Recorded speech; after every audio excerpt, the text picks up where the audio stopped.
Bien, muy buenas tardes para los chicos de tercero A, tercero B. La idea de, de esta explicación por medio de un audio y de un video es que repasemos un tema que hemos estado trabajando en las últimas semanas y tiene que ver con la generación del 80. En esta presentación que yo les voy a hacer vamos a repasar algunas características más importantes de este periodo de la historia argentina a manera de repaso y a manera de rescatar lo más importante, ¿sí? Bien, ¿cómo vamos a hacer este repaso? ¿Sí? Vamos a tomar el periodo de 1880 a 1916 y vamos a resaltar algunas características, sobre todo en los aspectos de la política, cómo está organizada, lo económico y lo social, entre algunos otros datos importantes. Y vamos a finalizar la explicación de la generación del 80 por medio de un cierre de dos temas importantes que tienen que ver sobre todo la revolución de 1890 y la formación de la Unión Cívica Radical. ¿Sí?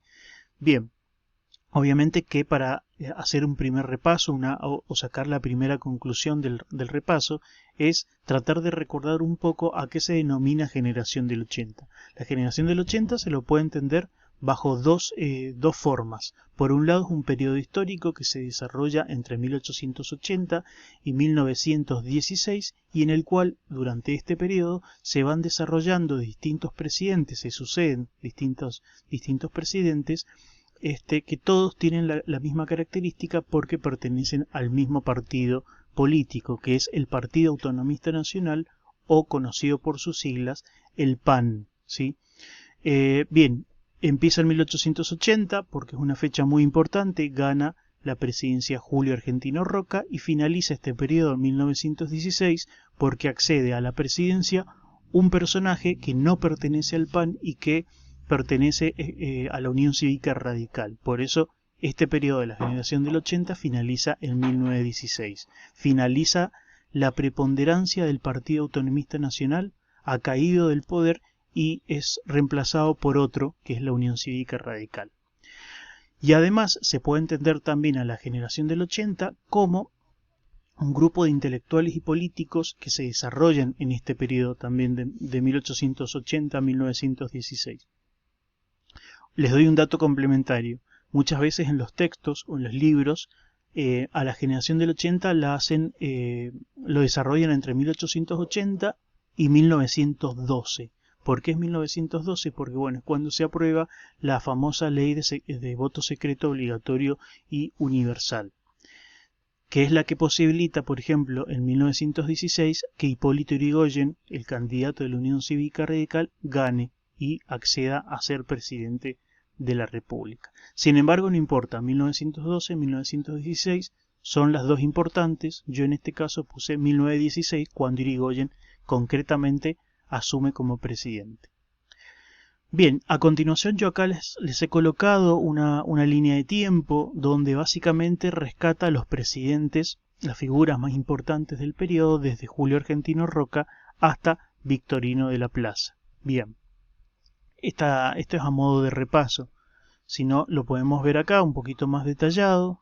Es una línea de tiempo virtual que no me pertenece a mí, sino que está en internet. Y acá vamos a ver algunos de los personajes importantes.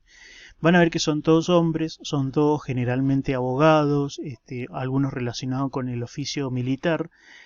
Y yo recalcaría o resaltaría algunos más importantes que otros, como por ejemplo Julio Argentino Roca, porque por supuesto es el personaje emblemático de la época y porque es el único que en este periodo de la generación del 80 va a tener la posibilidad de ser presidente dos veces, en 1880 y en 1898. Recordemos que en aquel momento las presidencias duran 6 años, según la Constitución. Está establecido que los presidentes duren 6 años, pero van a ver si después, cuando vean una línea de tiempo, que muchos de estos presidentes, hay algunos en realidad, no duran los 6 años, sino que renuncian o mueren en el poder mientras están siendo presidentes.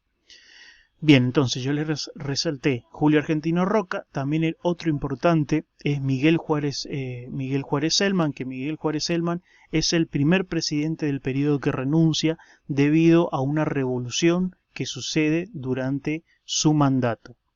Otro personaje importante, vamos a destacar a Carlos Pellegrini, porque Carlos Pellegrini era el vicepresidente de Juárez Celman y que debe asumir el poder cuando Juárez Celman renuncia, y Pellegrini tiene la gran tarea de calmar y poner orden en el país. Después vamos también a rescatar, por ejemplo, a Roque Sáenz Peña. Roque Sáenz Peña en 1910 es cuando asume como presidente de la República y lo más importante que se lo recuerda de él es precisamente que impulsa la ley que lleva su nombre, que se llama Ley Sáenz Peña, que consiste básicamente en decretar el voto secreto obligatorio universal.